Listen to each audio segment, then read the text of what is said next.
Y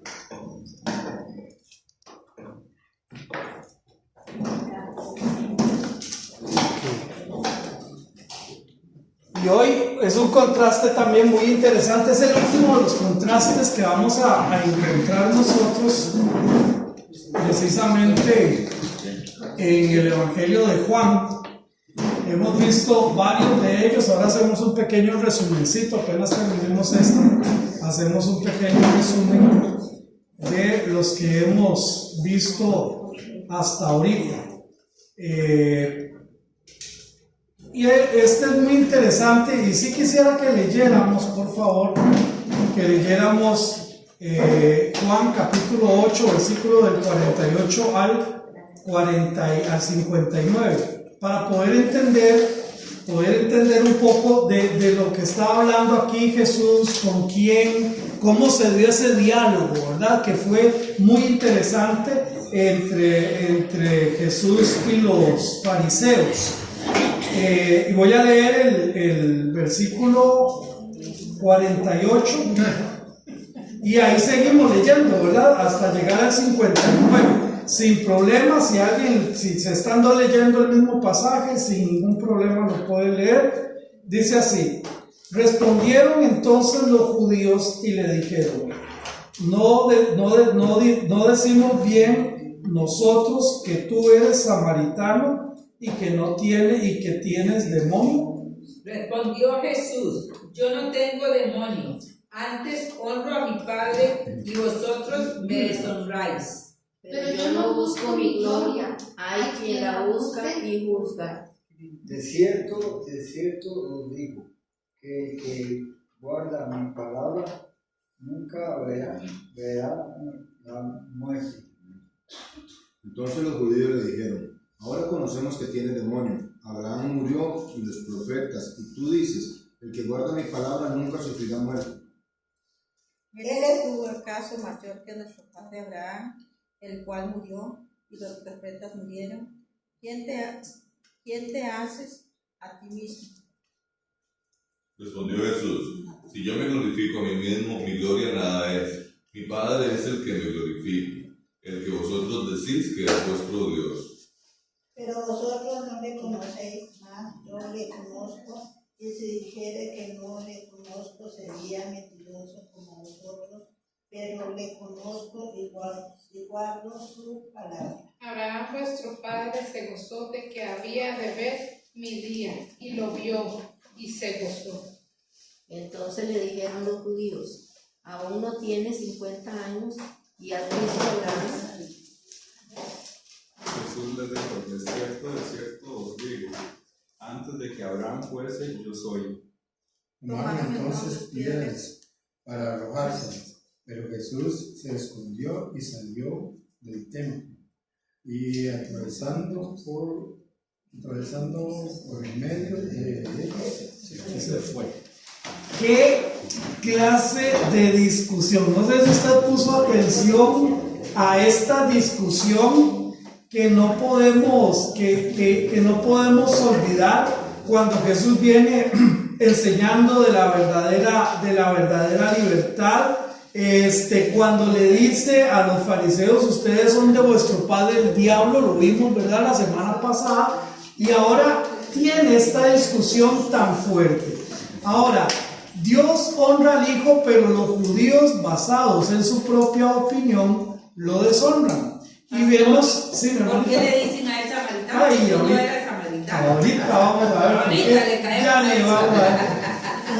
Ya vamos, porque vamos a precisamente desmenuzar precisamente esto. Entonces, los judíos, en base a su pretensión básicamente racial, descartaron a Jesús. Recuerden que los judíos, en su gran mayoría, no todos, pero una gran parte de ellos todavía sigue esperando el Mesías. Ellos no creen en Jesús como el Mesías. Ellos no creen que Jesús es el Hijo de Dios. Incluso algunos hasta lo ofenden, diciendo terminologías como que fue un farsante, diciendo terminologías como que fue utilizado por Satanás. Hasta ese punto llegan. Ahora, esos son los judíos de ahora, pero los judíos de allá, de aquel entonces, eran igual. Dice, lo hacen de forma verbal. Juan, y aquí vamos, versículo 48. Respondieron entonces, ¿quiénes respondieron? Los judíos. Son ellos los que están hablando precisamente con Jesús. Y le dijeron, no decimos bien nosotros, o sea, no tenemos nosotros la razón que tú eres samaritano y que tienes demonio. Vean, hacen aquí dos aclaraciones, hacen aquí dos movimientos importantes. En uno dicen, tú eres samaritano y tienes demonios. Ahora, lo llaman samaritano. Para los judíos, los samaritanos era la peor escoria. Ya lo hemos visto, ¿verdad? Las razones. Entre ellas, rápidamente, Samaria era la capital del reino del sur, reino del norte y reino del sur. Recordemos que las 10 tribus se fueron con el reino del norte. Estas 10 tribus tomaron el nombre de Israel. Estas 10 tribus pusieron lugares santos donde no habían. Estas 10 tribus también nombraron sacerdotes donde no habían sacerdotes. Estas 10 tribus pusieron días de fiesta que no eran días de fiesta. Y estas 10 tribus tomaron a Samaria y pusieron un lugar santo allí. Por supuesto que con el tiempo los judíos no querían ni siquiera pasar. Y yo no recuerdo si fue en esta clase o en la de los miércoles que expliqué un poco esto, ¿verdad? Pero los judíos, para ellos lo peor eran los samaritanos. Entonces, lo llaman samaritano con la intención de ofenderlo. También le estaban indicando que sus enseñanzas eran tan falsas como las de los samaritanos. Afirmaron que tenía demonios. Todo esto porque no lo querían aceptar como el Hijo de Dios. Pero la respuesta de Jesús, en respuesta Jesús afirmó que Abraham vio su día. Pero vamos por partes. Dice el versículo 49, respondió Jesús, yo no tengo demonio, antes honro a mi Padre y vosotros me deshonráis. Pero también él se va de una vez también y les dice, Abraham vuestro padre se gozó de que había de venir mi día y lo vio y se gozó. ¿Cuándo Abraham vio eso? En toda la historia de Abraham vemos alguna teofanía donde Jesús viene y le explica todo el plan redentor. Bueno. Específicamente no, pero más que todo como cuando ve que él proveó, digamos, el cordero, digamos, por el sacrificio. Ajá. Diría yo, digamos, como en ese momento. Ok, en los héroes de la fe, vamos a los héroes de la fe. Hebreos capítulo 11. Y la transfiguración no Moisés y Elías. ¿No? Sí, Hebreos capítulo 11, versículos del 8 al 16. Vamos a ver, aquí la Biblia da testimonio, el escritor de Hebreos da testimonio de esta fe que fue contada a Abraham. Y de este aspecto, que Abraham sabía que iba a venir un redentor, que Abraham lo tenía claro. Capítulo 11, versículos del 8 al 16. Igual vamos a hacer la misma dinámica. Por la fe Abraham, siendo llamado, obedeció para salir al lugar que había de recibir como herencia y salió sin saber dónde iba. Por la fe habitó como extranjero en la tierra prometida como en tierra ajena, morando en tiendas con Isaac y Jacob, coherederos de la misma promesa. Porque esperaba la ciudad que tenía fundamentos, cuyo arquitecto y constructor es Dios. Por la fe también la misma Sara, siendo estéril, recibió fuerza para concebir y dio a luz aún fuera del tiempo de la edad, porque creyó que era fiel quien lo había prometido. 12. Por lo cual también de uno, y ese ya casi muerto, salieron como las estrellas del cielo en multitud, y como la arena innumerable que está a la orilla del mar. conforme a la murieron todos estos sin haber recibido lo prometido, sino mirándolo de lejos y creyéndolo y saludándolo y confesándolo que eran extranjeros y peregrinos sobre la tierra. Porque los que esto dicen claramente dan a entender que buscan una patria. 15. Pues si hubiesen estado pensando en aquella de donde salieron, ciertamente tenían tiempo de volver. Pero anhelaban una mejor, esto es celestial, por lo cual Dios no se avergüenza de llamarse Dios de ellos, porque les ha preparado una ciudad. Abraham, en el sacrificio precisamente de Isaac, entendió que Dios provee. Abraham tenía muchas promesas. Te daré una descendencia grande, te daré tierra, te daré esto, te daré.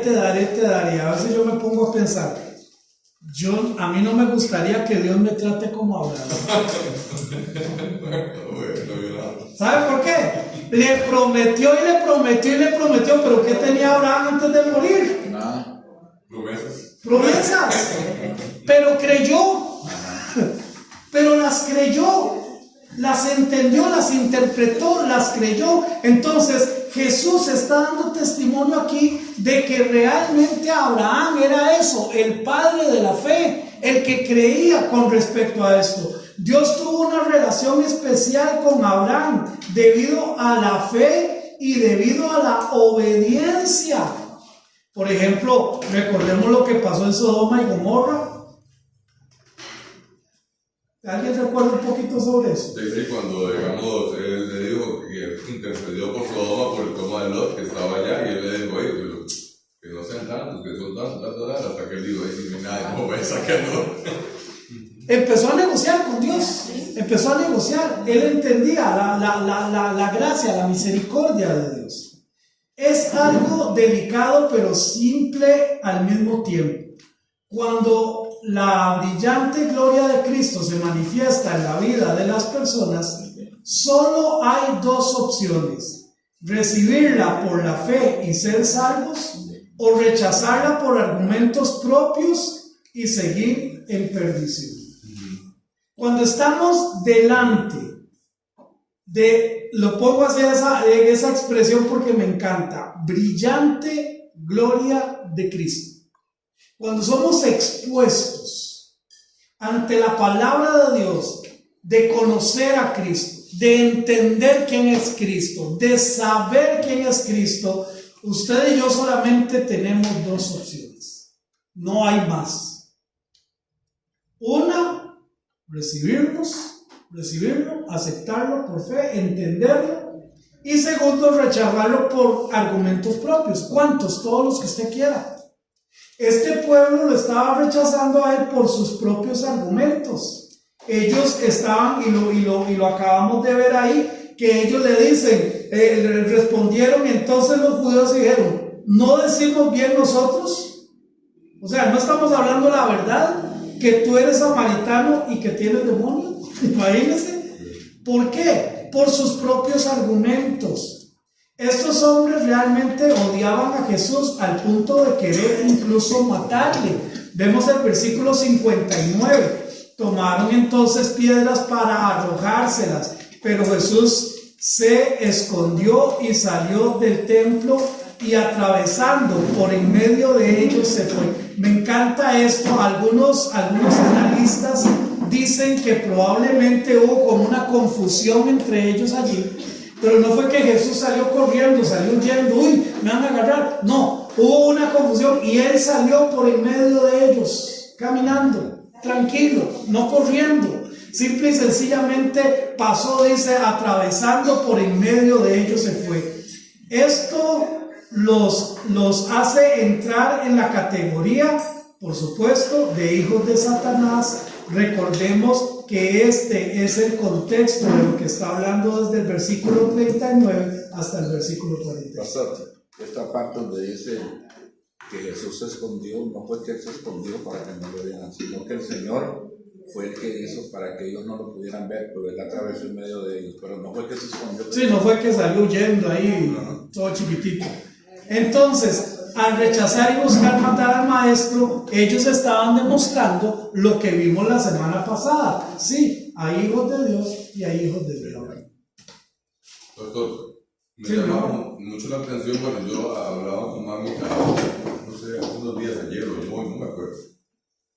Y le preguntaba a ella de lo de la conversión de ella, más que todo ahorita por lo de la romería y todo, porque yo tengo ahí amistades, ¿verdad? Obviamente, y entonces a mí me cuesta entender cómo, por ejemplo, ellos dicen, sí, no, nosotros la Biblia todo, ¿verdad? Y cómo, digamos, desdibujar, digamos, con lo que es la adoración a un ídolo. Yo digo, pero ¿cómo lo meten ustedes en la fe? ¿Cómo ustedes meten que es una piedra y que van y la tocan y la santifican y todo? Y sabiendo que Dios dice que... Y entonces hacen toda, y así lo que usted acaba de poner ahí en la parte del río, ¿verdad? Hacen toda una justificación de lo que son, diciendo que es una imagen de una fotografía o un montón de cosas así absurdas. Yo lo veo como absurdo porque, ¿verdad? Porque lo es. Porque lo es. Y entonces yo le preguntaba a mami, ¿cómo fue, digamos, cuando usted se convirtió al catolicismo? ¿Cómo es que eso fue? Y entonces ella me decía que no, que simplemente el día que verdaderamente la aceptó y simplemente que hay una conversión completa en la vida de él. Porque yo cuando hablo con las personas, a mí me queda a mí esa cosa, ¿verdad? Porque yo digo, bueno, la Biblia dice esto y esto. Si usted quiere creer o a justificarlo es otra cosa, pero eso es lo que dice la Biblia. Así es. Entonces, al final, de verdad que la gente termina, digamos, pues rechazando esa gracia por afirmar sus propias creencias como lo hacían, digamos, ellos en ese momento, ¿verdad? Yo uso esta expresión, hay mucha gente que está sinceramente equivocada. Ajá. O sea, son sinceros en lo que hacen. Sí. Ellos creen que están honrando, ellos creen que están dándole la gloria porque es lo que tienen que hacer. Entonces, son tan sinceros en lo que hacen, pero son equivocados al final.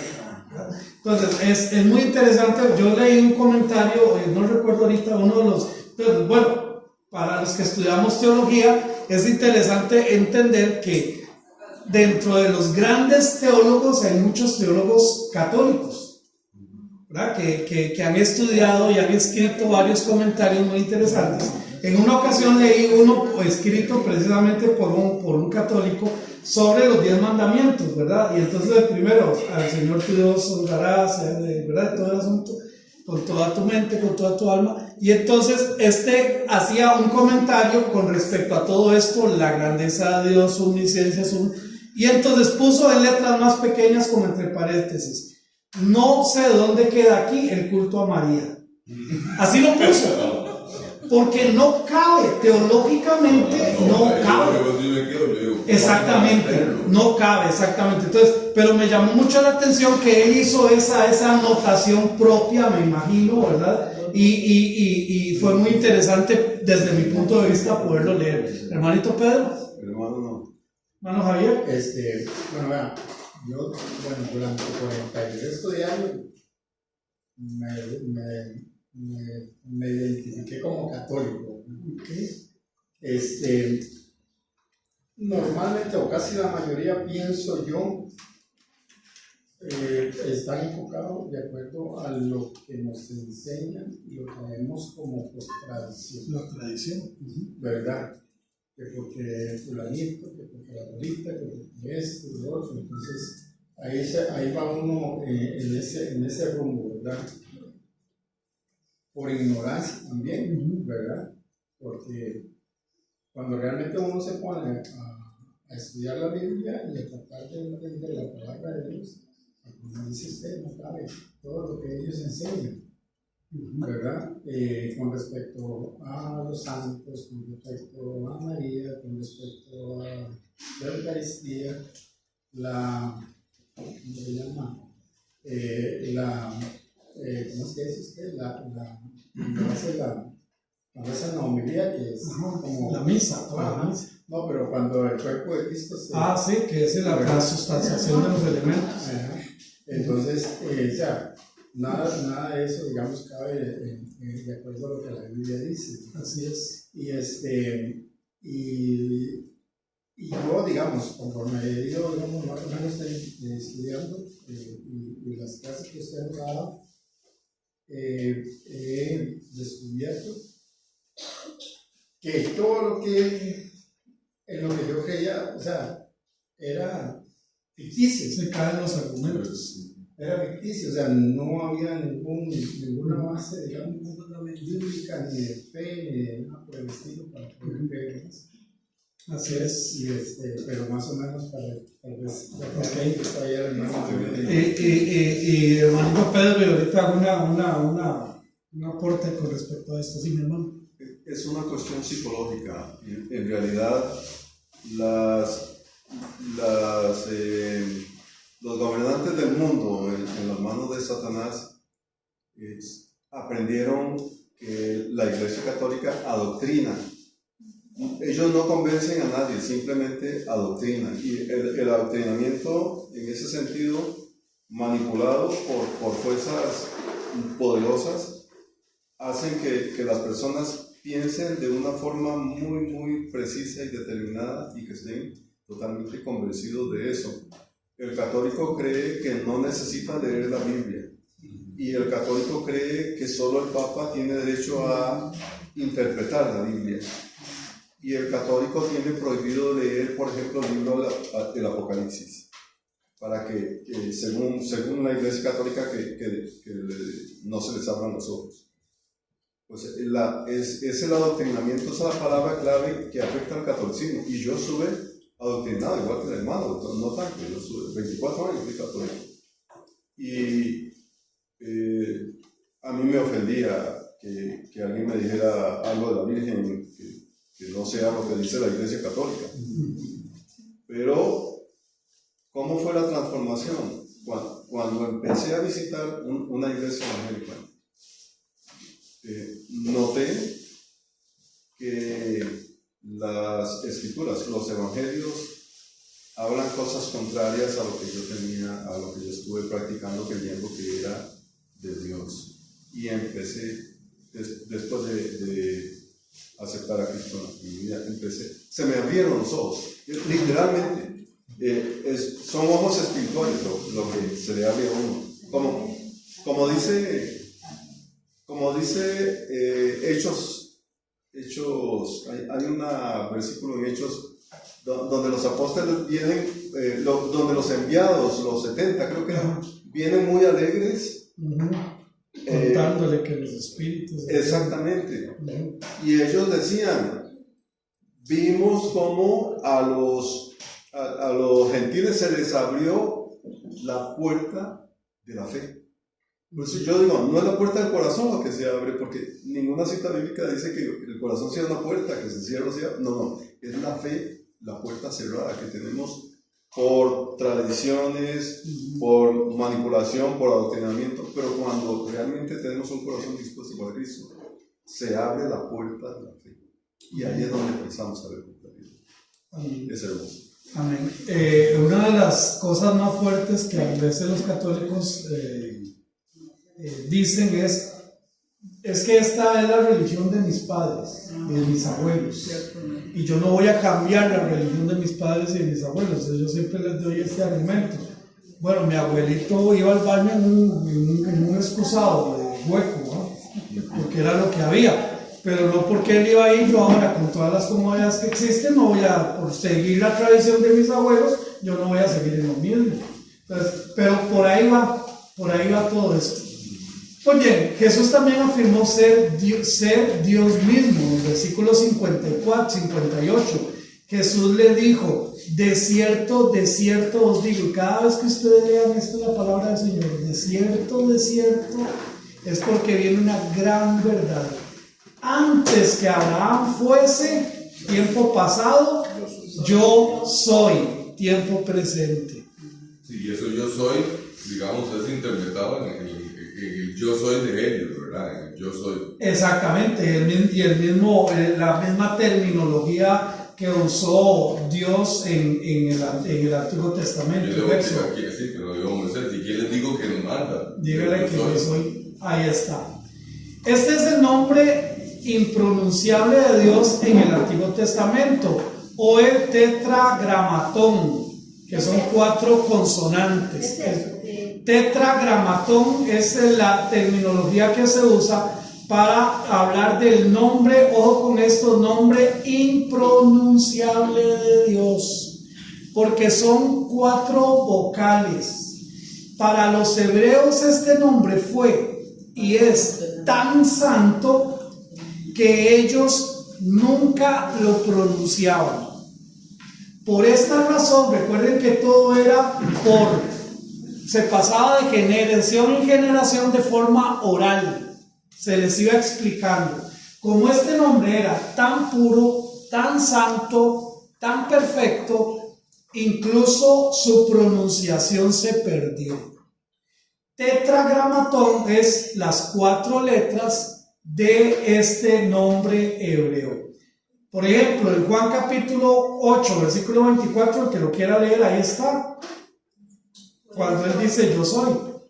Por eso os dije que moriréis en vuestros pecados, porque si no creéis que yo soy, en vuestros pecados moriréis. Aquí está hablando de ¿qué? De salvación. Ustedes necesitan creer que yo soy. Yo soy. Jesús les dijo, les dijo pues Jesús, cuando hayáis levantado al Hijo del Hombre, entonces conoceréis que yo soy y que nada hago por mí mismo, sino que según me enseñó el Padre, así hablo.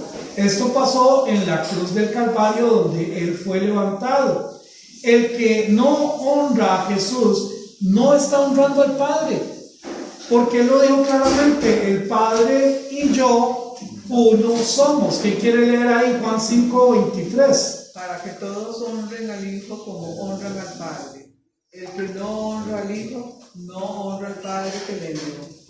Entonces, ¿cómo va a aceptar la salvación del Padre si no honra al medio con el cual mandó la salvación? Primera de Juan 2:23, todo aquel que niega al Hijo tampoco tiene al Padre. El que confiesa al Hijo tiene también al Padre. Es una gran mentira de Satanás el decir que Jesús no es Dios. Y con esto muchos le siguen ciegamente y morirán en su maldad para un castigo eterno. ¿Por qué? Porque no quieren entender o no quieren reconocer que Jesús es Dios. Y hermanos, hay cualquier cantidad de sectas que están enseñando esto. Los testigos de Jehová dicen que Jesús fue un gran profeta. Los mormones dicen que Jesús fue un gran hombre. Muchos judíos dicen que Jesús fue una persona muy buena, pero que no es el Hijo de Dios. El que tiene al Hijo tiene la vida. El que no tiene al Hijo no tiene la vida. Entonces, ¿por qué Satanás está teniendo esta mentira tan fuerte? Bueno, porque al no aceptar a Jesús como Hijo de Dios, como Dios, simplemente quitamos el único medio de salvación. ¿O es que hay otro medio de salvación? No, Él dijo: yo soy el camino, la verdad y la vida, y nadie viene al Padre si no es por mí. Primera de Juan 2:22. ¿Quién es el mentiroso sino el que niega que Jesús es el Cristo? ¿Qué era el Cristo? La forma griega de hablar del Mesías. ¿Quién es el mentiroso sino el que niega que Jesús es el Cristo? Este es anticristo, no como persona, pero sí con el espíritu del anticristo. Porque el anticristo va a venir precisamente por eso la terminología viene oponiéndose a Cristo Jesús. Este es el anticristo, el que niega al Padre y al Hijo. También en primera de Juan 4, del 1 al 3, amados, no creáis a todo espíritu, sino probad los espíritus si son de Dios. Porque muchos falsos falsos han salido por el mundo, y en esto conocer ahora sí, el Espíritu de Dios, mayúscula. Todo espíritu, minúscula, que confiesa que Jesús ha venido en carne, es de Dios. Y todo espíritu, minúscula, que no confiesa que Jesucristo ha venido en carne, no es de Dios. Y este es el espíritu del anticristo, el cual vosotros habéis oído que viene y que ahora ya está en el mundo. ¿Cuántas personas puede usted escuchar diciendo que Jesús no es el Hijo de Dios? Le acabo de mencionar 3 sectas. Pastor, Sí, mi hermano. ¿podríamos tomar eso como referencia para hacer una diferencia entre hijos de Dios, hijos del diablo, o hijos de Dios, hijos del mundo? Claro. De los hombres. Sí, totalmente, porque el que no cree que Jesús es Hijo de Dios no puede creer en Él como Salvador. Entonces es un hijo del diablo, porque hay 2 familias, los hijos de Dios y los hijos del diablo. Como conclusión a estos grandes contrastes, pero también muy claros, Juan nos habló de la luz y las tinieblas, el cielo y la tierra, la libertad y la esclavitud, la simiente carnal y la simiente espiritual, hijos de Dios e hijos de Satanás, y nos terminó hablando de honra y deshonra. Al final, cada uno es dueño de su propio camino y destino. Cada uno de nosotros deberíamos de valorar de estos contrastes en qué lado estoy, en la luz o en las tinieblas, en el cielo o en la tierra, en la libertad o en la esclavitud, en la simiente carnal o la simiente espiritual, en hijo de Dios o hijo de Satanás, pero sobre todo, ¿estoy honrando o estoy deshonrando a Dios? Primera de Juan 5:12, el que tiene al Hijo, ¿qué tiene? La vida. Y el que no tiene al Hijo, no tiene la vida. Punto. ¿Verdad que no se necesita una maestría en teología para entender eso? Si creemos que Jesús es el Hijo de Dios, tenemos al Hijo. Muy bien, lección 8. Y arrancamos con el capítulo 10. Y aquí sí quisiera, hermanos, por favor. Una pregunta. Sí, mi hermano. Eso del anticristo, ok, el espíritu del anticristo siempre ha existido entonces. Claro. Y entonces, ¿de cuál anticristo es el que se habla de ahora en Apocalipsis? De la persona, y ahora viene una persona completamente. Ya no es el espíritu, sino es la persona. Una persona, ya no es. O sea, es una persona que viene en contra de Cristo. Eso es lo que estamos esperando, el anticristo. Pero cuando habla del espíritu, estamos hablando de la intención. Ajá. O la intencionalidad del anticristo, que es oponerse a Cristo. Esa intencionalidad ya la tenemos hoy. Desde siempre. Sí, porque aquí lo habla la palabra. Desde siempre. Okay. Muy bien. Arrancamos con el capítulo 10. Este capítulo se divide en 2 tiempos diferentes. Es interesante porque desde el versículo 1 al versículo 21 se da inmediatamente después de la expulsión del hombre ciego de la sinagoga. El versículo 22 al 42, 2 o 3 meses después. Y cuando lo leemos bajo esta connotación lo vamos a notar. Vamos a notar precisamente este cambio. Vamos a ver una relación entre el pastor y sus ovejas. El versículo 6 lo identifica como una parábola. Y vamos a empezar viendo la ilustración desde el capítulo 10, versículo 6. Y dice: esta alegoría les dijo Jesús, pero ellos no entendieron qué era lo que les decía. Esto es un cuadro de la relación entre el pastor y sus ovejas. Y lo hemos escuchado muchísimo. ¿Qué tal si leemos del versículo 1 al versículo 7, al versículo 6? De cierto os digo, de cierto os digo, el que no entra por la puerta en el redil de las ovejas, sino que sube por otra parte, ese es ladrón y salteador. Mas el que entra por la puerta, el pastor de las ovejas. Es. ¿Ves?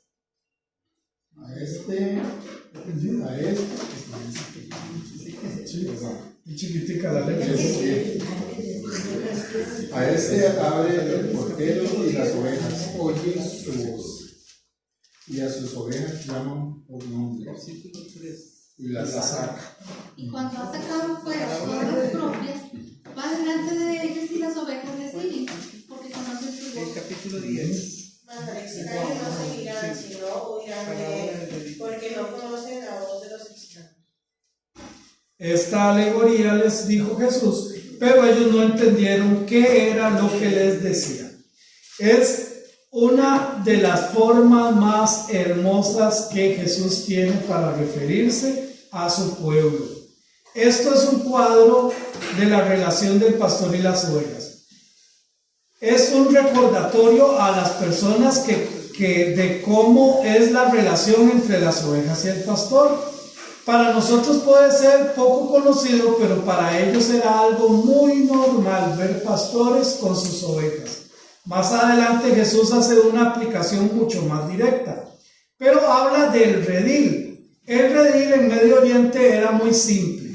Era un muro de piedra, aproximadamente unos 3 metros, una abertura que era como la puerta, era una abertura que había allí pequeña, lo suficiente para que pasara una oveja. Podemos hablar de 30, 40, 50 centímetros, era esa abertura. Y los pastores de la región llevaban sus rebaños a este lugar y un guarda las cuidaba durante la noche. O sea, era un lugar donde se metían todos los rebaños, los diferentes rebaños de los diferentes pastores. Pastor, y había una particularidad en eso, que el pastor, el redil estaba, tenía una forma de una puerta, pero no tenía puerta. Entonces el pastor se acostaba, pero viendo para el frente, dándole la espalda a las ovejas. ¿Me entienden? Sí. Pero cuando ese pastor no amaba el trabajo, y él veía el peligro, ¿qué hacía? Se levantaba y se iba. Ahora vamos a ver y dejaba las ovejas ahí. Por eso es que el Señor le dice, yo soy el pastor, pero que él se acostaba, o sea que él, para llegar a las ovejas tenía que pasar por él. Así es. Pero un pastor que ama a sus ovejas. Así es.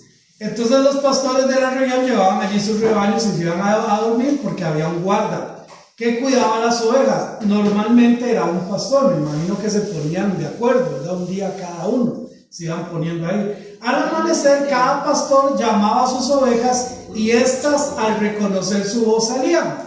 Se paraban en la puerta y las llamaba por su nombre o por un silbido o por algún tipo de grito, alguna cosa, identificaban sus ovejas.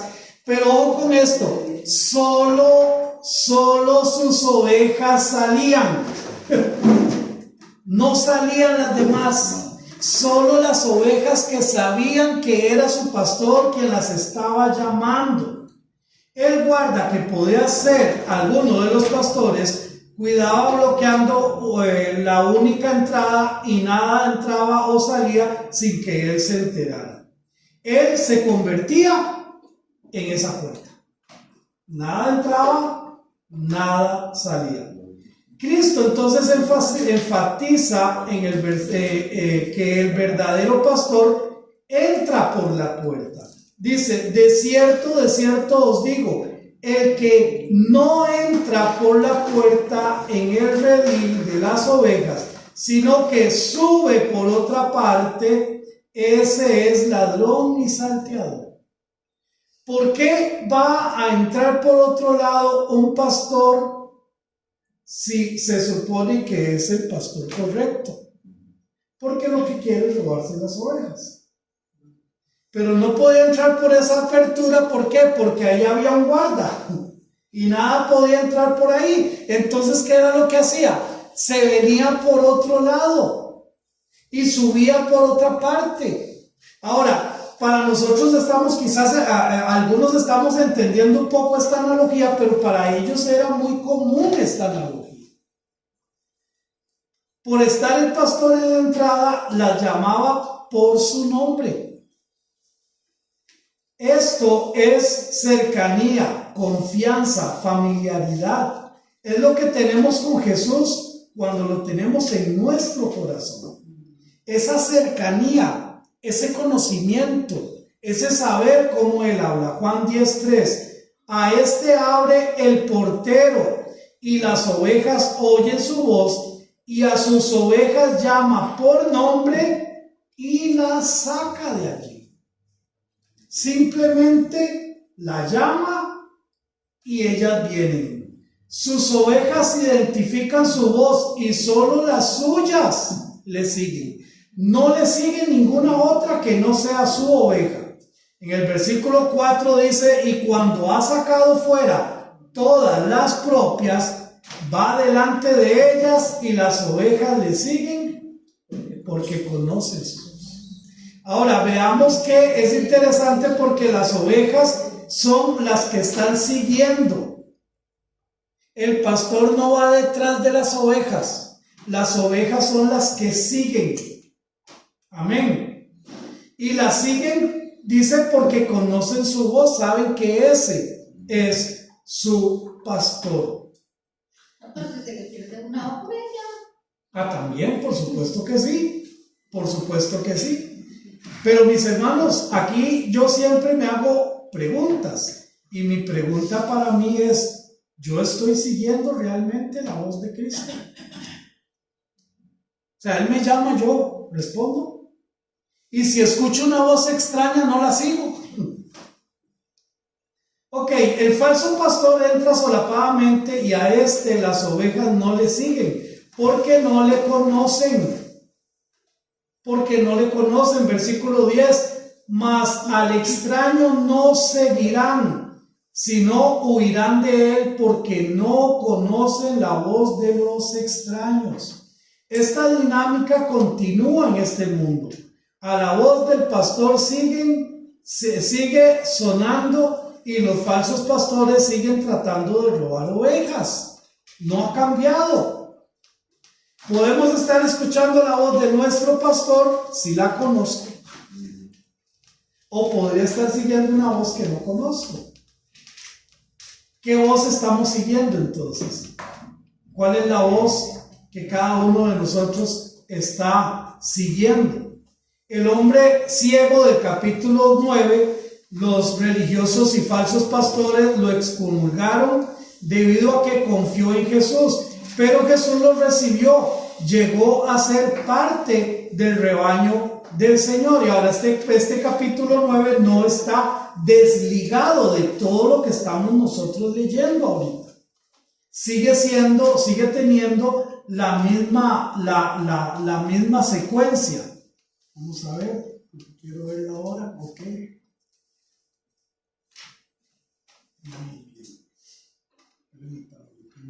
En 10 minutos tenemos que terminar. Es importante en este punto identificar las tres puertas a las que Jesús se ha referido. La puerta del redil, que es una analogía, versículo 1 nos habla de la puerta del redil. Pero en el versículo 7 nos habla de la puerta de las ovejas. Volvió pues Jesús a decirles, de cierto os digo, yo soy la puerta de las ovejas. O sea, las ovejas le van a seguir porque Él es la puerta de las ovejas. Esta puerta lleva a las ovejas a otro redil diferente, lleno de amor y de perdón. Esto era lo que los judíos necesitaban para salir de su religiosidad. O sea, le está diciendo, ustedes están en un redil, yo les estoy llamando a ustedes y yo soy la puerta para que ustedes salgan de este redil. ¿Estamos entendiendo la analogía? Ahora Jesús les está diciendo, ustedes están en un redil donde no deberían de estar. Yo soy la puerta de las ovejas, por mí ustedes pueden salir y pueden llegar a un nuevo redil. Pero ahora quien toma la decisión, ¿quién es? La oveja.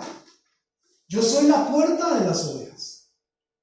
Yo soy la puerta de las ovejas. Ustedes entienden que están en un redil diferente. Yo soy la puerta para que ustedes vengan conmigo, salgan de ese redil. Y mis hermanos, no pensemos, por favor, no nos engañemos. Todavía dentro de las iglesias hay personas que no han visto a Jesús como la puerta de las ovejas. Siguen estando en el redil de la religiosidad. Siguen estando en el redil de los compas, de lo pura vida, de lo que bonito. Y no están entendiendo que dice, volvió pues Jesús a decirles, de cierto os digo, yo soy la puerta de las ovejas.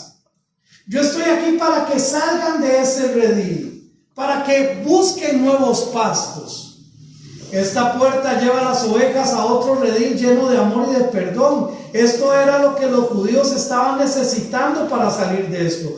Cristo abrió ese camino para que todos dejemos el redil incorrecto y nos convirtamos en ovejas de Él. Y claro está, Él es en nuestro pastor. Ahora somos nosotros los que tenemos que tomar la decisión. Pero también nos habla de la puerta de salvación en el versículo 9. Yo soy la puerta, el que por mí entrare será ¿qué? Salvo. Y entrará y saldrá y hallará pastos. Se obtiene libertad real. En este redil hay completa libertad. Será completamente libre para obedecer a su pastor. Se obtiene vida eterna, plenitud de vida, se obtiene alimento de calidad, se obtienen y vamos a andar en buenos pasos. Estas son las tres puertas que Jesús está hablando en esta analogía de Juan 10. ¿Sí, mi hermano? ¿Quién me habló? ¿Nadie? No. Ok, muy bien. Pero era pastos, es que digo pasos. Pastos, gracias. En buenos pastos. Gracias. Ahora vemos el pastor. Va a hablarnos del pastor, del versículo 11 al versículo 15. ¿Quién lo quiere leer? ¿De qué? De Juan, estamos en Juan 10. Del 11 al 15. Del 11 al 15, vamos a leerlo, hermanos. Aquí dice: yo soy el buen pastor su vida da por las ovejas, mas el asalariado, y que no es el pastor, de quien no son propias las ovejas, ve venir al lobo y deja las ovejas y huye, y el lobo arrebata las ovejas y las dispersa. Así que el asalariado huye, porque es asalariado y no le importan las ovejas. Yo soy el buen pastor y conozco mis ovejas, y las mías me conocen. Así como el Padre me conoce y yo conozco al Padre y pongo mi vida por las ovejas. Hasta ahí. Qué lindo. Como Él hace un llamado a salir del redil incorrecto, a venir al redil correcto, porque Él es la puerta de las ovejas, entonces ahora nos va a hacer una comparación. ¿Cómo identificar al buen pastor y cómo identificar al mal pastor o al pastor malo? A través de una situación. ¿Qué hace el mal pastor y qué hace el buen pastor? Para ver este cuadro, próximo martes a la misma hora, si Dios quiere, vamos a empezar a revisar.